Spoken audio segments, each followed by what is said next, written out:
Hello and welcome to the Brutal Iron Gym podcast, where our goal is to cut through the BS and deliver the brutal truth about topics related to health and happiness.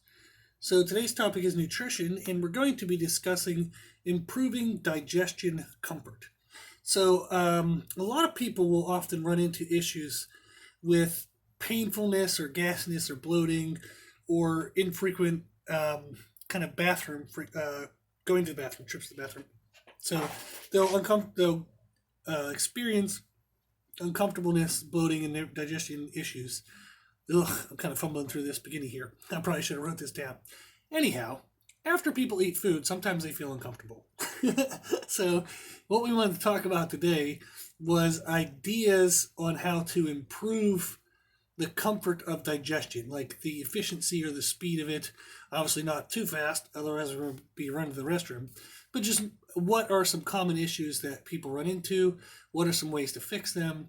So that way we can feel better after our foods. Okay? So we're just going to kind of run through some common ones. This is not an exhaustive list by any means, but these are the most common reasons I'll run across, and some fixes and some controls for them, and then some things to avoid here at the end that might be triggering the issues that maybe you're experiencing. Okay, so the first thing we look at is liquids with a meal, or in regards to a meal. So this has been all over the map. So I've been a personal trainer for money for 17 years, if I can do math correctly. And I have seen, I have a master's in nutrition. I taught at Winthrop, worked with thousands and thousands of people, and you'll run into liquids being an issue with meals, but they've been an issue in every position. So whether you have it with the meal, before the meal, or after the meal, all of those three times have been helpful for some people and hurtful for others. So in general, when we eat food, our body requires water to help us process and digest that food. So if we come into a meal and we're dehydrated, having some kind of liquid with the meal often allows the meal to process better. Now, if you have too much liquid, that can actually cause cramping, if the liquid is, especially if it's cold, and or it can cause you to kind of have diarrhea or have to go to the bathroom quickly. So there is an appropriate amount of liquid, meaning there can be too little and too much. So too little is obviously being dehydrated. So in that case, the person, if they're coming into the meal dehydrated and they have foods that don't have natural kind of moisture in them, content related to the digestion rate of the food will kind of sit in their stomach, it'll kind of feel bogged down, and they'll kind of not be able to go to the bathroom before maybe their next meal, or they'll just kind of feel uncomfortable. So the hydration level of your body at the time of a meal is important, and your hydration degree in relation to what you eat is important. So I personally drink liquids with meals. I think that's very helpful, and it helps me feel better. It also helps me eat less, by the way. It's a good form of kind of calorie control. However, I've had people who, when they drink liquid with meals, they get stomach cramps, they have diarrhea, they have other issues. So I'm going to talk through this. You'll kind of have to pick and choose kind of what you want to experiment with. So if you are having digestion problems, and you notice that when you eat food, you either have to go to the bathroom really quickly, or you feel bogged down, you don't feel good, whatever you are doing in regards to your liquids, try something else. Okay? So if you drink a lot throughout the day, maybe you don't need more liquid while you eat. So if you're drinking fluid while you eat and you still feel uncomfortable in your digestion, then maybe you're hydrated enough so you can maybe drink your fluids between meals. That's also a good way to curb hunger between meals, because your belly feels like it has something in it.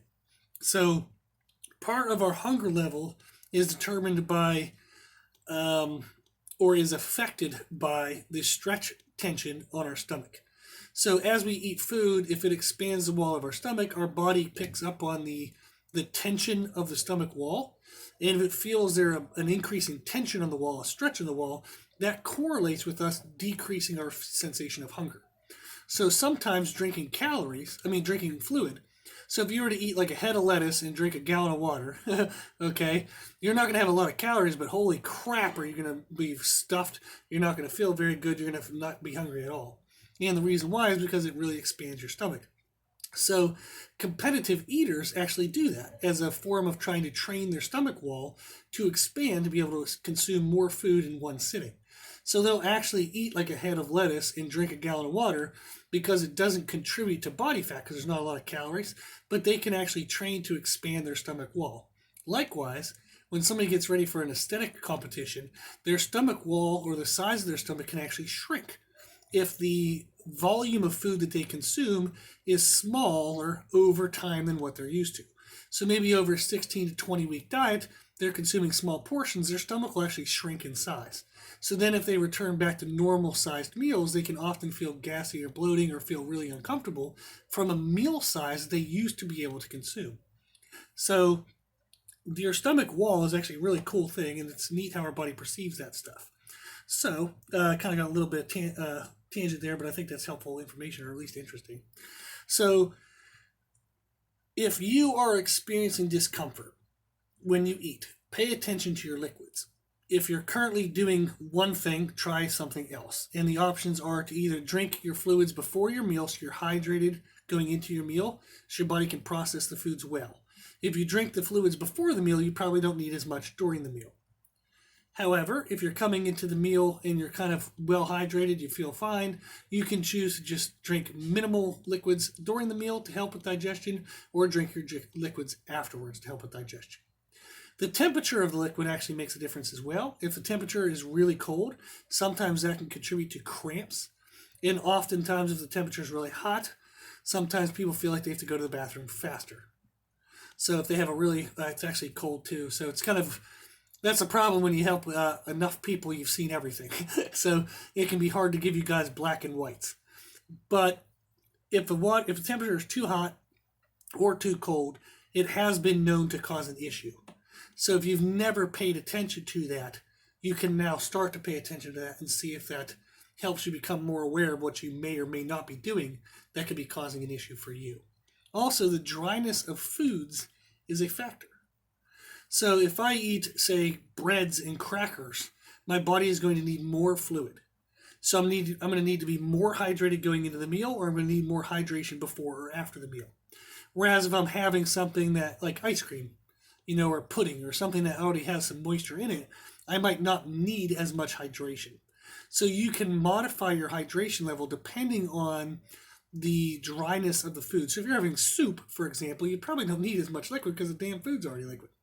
So like I said, if you're eating crackers and bread, then you might need more fluid. So those are some things to think of in regards to liquids. The next kind of category we have is movement. Another way to help digestion is to get up and move after you eat. So there's a kind of a famous powerlifter, bodybuilder, and nutrition coach and kind of training coach named Stan Efferding. His last name is Efferding, Efferding, and you can look him up. And on YouTube, he has things he calls 10-minute talks or 10-minute walks. So you can kind of search that on YouTube. And he talks about kind of the science behind the benefits of 10-minute walks after you eat. And there's enormous amounts of benefits, even unrelated to just digestion alone. It can has coronary benefits, heart benefits, that kind of stuff. There's also, you could argue, emotional, mental benefits in a sense of having time to get up and move around and walk and kind of get out of your normal element. But movement helps digestion because we have muscles in our intestines that help kind of move food along. And there's fancy terminology for all this crap, and we're skipping some of that stuff. So if you're interested, you can kind of look that up on YouTube if you want. But there are muscles in our intestines, and there are other things, villi and whatnot, and things that help kind of move food along and or help with digestion. So when you physically move around, like if I get up and walk around, that helps food process, helps food go through our system better. Not faster necessarily, but just more efficiently. So you can aid your own body's kind of abilities and or workload to try to move food through you by also moving yourself around. Now, how do we practically fit that into our day? Think of activities you do that don't require you to be stuck in one spot. So, for example, if you have to make a conference call or phone call, or if you have time to talk to a friend, get up and walk around while you do it, even if it's just by your desk. Okay, you can kind of pace back and forth. You can maybe get a walking desk or a standing desk and be able to move around. Some people get those physio balls, like those yoga kind of big balls that people do like sit-ups and crunches on and whatnot in the fitness centers. They'll sit on those as like a desk chair, and that allows you to create some movement. You can do hula hoop movements and other odds and ends and kind of fidget around and stay moving around. So I've done this before where I've gone on phone calls before. I've like checked emails on my phone, like in my Google, like Gmail account, like on my phone while I'm walking around. So especially back in the early days of our gym when we used to actually have treadmills. So I would just kind of walk around on the treadmill and do some work just to get my lazy butt up and move it around. But there are ways to do it. Is you just have to get up and move. Okay. You can also use it as your personal time.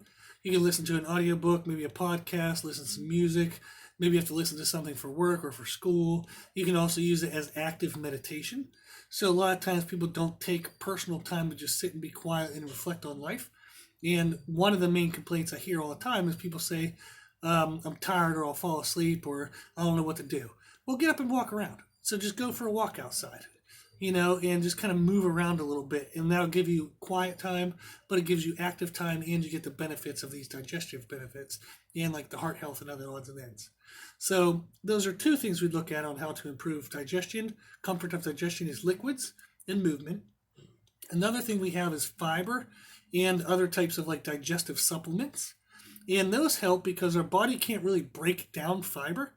So what happens is when it goes into our body kind of looks at it and says, well, I can't do anything with this, and it just pushes it through. And as it pushes the fiber through, it can help push everything else through. So fiber is one of those things that kind of quote unquote helps you stay regular. So if you look at what is the normal frequency of bowel movements, it's anywhere from once every 3 days to 3 times once a day. That's a huge range, but that is kind of the normal range. And it really depends on the volumes of food that you eat and your activity level. So if you eat less, you will go to the bathroom less. If you eat more, you'll go to the bathroom more. If you move around more, you'll use more of the food that you consume and you'll go to the bathroom less. If you don't move around much, then you'll have to go to the bathroom more because you're not using as much. So fiber and other digestive supplements are helpful. However, sometimes they can cause cramps and other issues. So the FDA recommends you consume 40 grams of fiber per day as like a general quote-unquote healthy adult. It's around that number. And most people, if you look at their diet, it's scattered all over the place. So I've met people that consumed regularly 10 grams-ish, maybe. I've met some vegans and vegetarians and those crazy people who have like 60 plus grams of fiber a day. And what your body is, what your normal is what your body will regulate to. So if you feel that you don't go to the bathroom much and you kind of have a lot of like baggage and you just kind of bloated all the time, you feel heavy all the time, and you wish you could go to the bathroom more, you can add fiber and digestive supplements along with movement and paying attention to your liquids. But, and I would suggest really only kind of like adding maybe 5 grams of a fiber supplement at a time, maybe every 3 to 7 days. And the reason why is I've experienced firsthand a lot of clients where they'll tell me that they tried fiber supplements and went like, they took like, 10 grams twice a day and basically doubled their fiber. And then all of a sudden they were having stomach cramps or a lot of gas and bloating, like belly bloat. And they were kind of embarrassed because they were, had gas all day. And that can be something where their increments of increase were too high. So you can just do 5 grams of fiber and add that like every 3 to 7 days, depending on how it feels comfortable wise, until you feel like you're going to the bathroom more regularly to what you feel comfortable with. Another factor that many people don't think of is stress. So they'll chalk it up as IBS, like irritable bowel syndrome, but sometimes just emotional, physical stress can cause digestive issues. And the reason why is your body's just kind of like under attack, under all these different chemicals, stress chemicals and stress hormones, and we can feel kind of like naturally restricted and contracted in our body when we feel stressed. We all have kind of heard of the idea of like really tight neck muscles or tight upper back because you're super stressed. Well, all of the muscles of your body have that effect.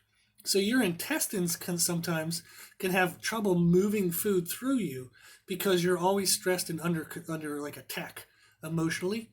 So there was a great resource that I read recently called Anxiety and Phobia Workbook by Edmund Bourne, Bourne. So again, the title is Anxiety and Phobia Workbook by Edmund Bourne. Great book, has tons of stuff in it, and one of the things is dealing with stress. So that has been a huge game changer for a few people I know. And a lot of times people kind of dismiss stress as the effects it can have in your body, but holy shit, it does a lot of stuff wrong to your body.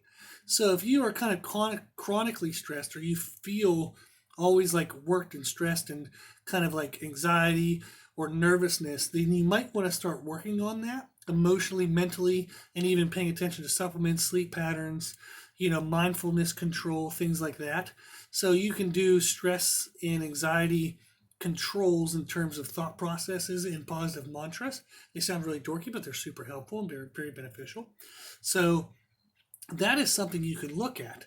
So in the things we've looked so far, it's liquids, movement, fiber and digestive supplements, and attacking or paying attention to stress. Those are 4 huge ones that I see all the time that have either issues causing the digestive problems and or they can help you reduce the digestive problems. So you definitely want to look at those. Some things to avoid are sugar alcohols, which is commonly found in like sugar-free gum, sugar-free candies. Even like diet sodas can cause an enormous amount of gas and digestive issues just from all the carbonations, carbonated fluid and water. So I know a lot of people, when they drink carbonated fluid, they'll have either they'll burp and have acid reflux, or they'll have gas. So you really want to pay attention to sugar alcohols and carbonated fluids. Another thing to pay attention to is gluten. So I know like people being gluten free or gluten sensitive and all that has kind of like been made fun of in mainstream mainstream kind of media and whatnot and culture, but absolutely people can have different degrees of gluten sensitivity. So you want to pay attention to that. So look up gluten free foods, or just look up Google like gluten containing foods, and educate yourself a little bit on what foods have gluten in them, and maybe try for a couple days, like 3 to 5 days, try a gluten-free diet and see if that helps you feel better in your quality and speed of digestion. And you might find that you have a gluten sensitivity. Maybe you don't have full like celiac disease or some kind of major big issue, but you can have some sensitivities that are causing issues. Another thing people have sensitivities to is dairy. They might not be full-blown like lactose intolerant, but they can have issues related to dairy. So you can try a gluten-free diet for 3 to 5 days. You can try a dairy-free diet for 3 to 5 days. See if maybe controlling those elements helps aid in your digestive health. That can make a big difference and maybe really help you feel better throughout the day. So when your digestive issues come up, not only does it make you feel gassy and bloated, but it can also negatively influence energy levels. And also, who wants to be active and moving around when you feel like you have gas all the time and stomach cramping? So your kind of overall enjoyment of life is impaired when digestion is impaired. So these small little things are absolutely worth trying if you're having any issues like that. Another thing to look at is large portions. So if your meals are very large, that can cause issues. So sometimes people run into issues with diets such as intermittent fasting, where they try to only eat maybe like a certain 4-hour block of the day, and they try to consume a whole bunch of food all at one time, and they have a lot of digestive stress from that. So we've done diets on intermittent fasting in the past, podcast before on intermittent fasting in the past, and I don't really like that style of dieting. But you do need to pay attention to portion sizes. So if you're going to have large portions at one time, you have to have very fast digesting foods, and that'll allow you to avoid the digestive stress related to large portions. Then the next thing we look at, the last one we want to mention, is just paying attention to your meal contents. So if you have a meal that's really high in fats, that's going to cause digestive stress, or a meal that's really just all protein. So if you just have 2 pounds of steak and nothing else, that's going to cause digestive stress most likely as well. And then, like we mentioned, dryness of carbs. So if you have a lot of really dry carbohydrates, that's going to cause issues as well. So what you want to pay attention to in terms of what to avoid or be careful of is sugar alcohols, carbonated fluids. Pay attention and maybe try a gluten-free diet for a couple days and a dairy-free diet. Make sure your portion control, like your portions are kind of controlled in what feels comfortable in the moment of eating. Don't stuff yourself. And make sure your meals have good balance to them. There's a mixture of proteins and carbs or proteins and fats, but not a crap ton of fats at one time or a crap ton of proteins at one time. Okay? So hopefully this helped kind of raise a little bit of awareness of if you are having digestive stress, what you can look into to maybe help address that.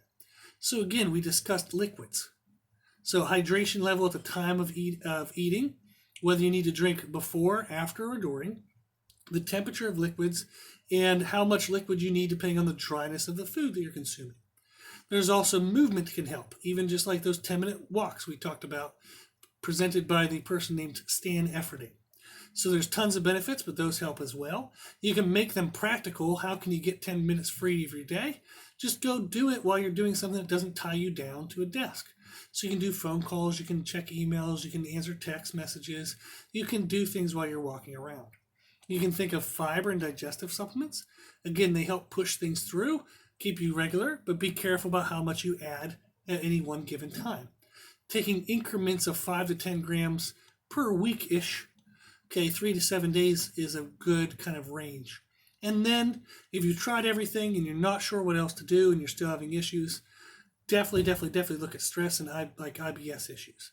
Now you can look at that before you kind of try everything else and feel like you have no option left, but usually people kind of dismiss this until the very end. So again, a great resource is Anxiety and Phobia Workbook by Edmund Bourne. Cool. Hopefully this helped. So if you are having digestive issues and you've tried some of the things we've talked about and you're still not sure what to do, reach out to us. Our email is brutalironjim@gmail.com and we'll be happy to help, okay?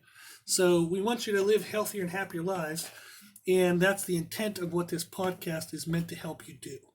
And if there's anything that we can help you with that maybe we haven't covered in a podcast, please let us know, okay? So if you like the podcast, please share it with family and friends. The more people we help, the happier the world will be. Also, if you like this information, you can find more from us on Instagram, Facebook, and Twitter at Brutal Iron Gym. And if you have any questions, feedback, or suggestions, we'd love to hear from you. The podcast is for you, so we want to know what you want to learn about. And you can tell us at our email at brutalironjim@gmail.com. As always, I hope this was helpful. And thank you for listening. And thank you for watching.